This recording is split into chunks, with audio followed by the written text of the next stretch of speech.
E djela e sotme na kujton edhe për diçka tjetër shumë të rëndësishme, që rruga e jonë kalon nëpërmjet kryqit, nëpërmjet vështirësive e sakrificave.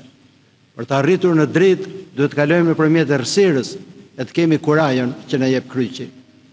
Kryqi është një ndihmëse jashtëzakonshme.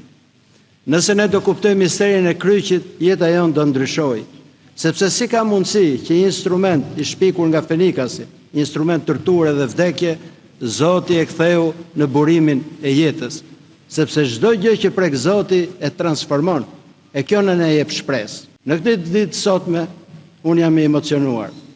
Kam shërbyer për 27 vjet këtu.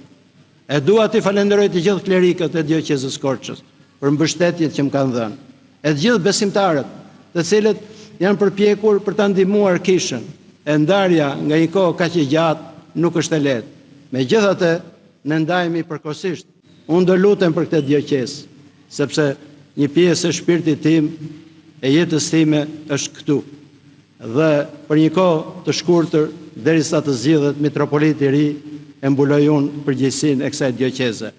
Dhe urojmë që Perëndia na japi një njerëz të denjë në këtë dioqezë për të vazhduar punën që filloi kryepeshkopi, vazhdoi me mua e do vazhdoj me tjetrin e me tjetrin me radhë.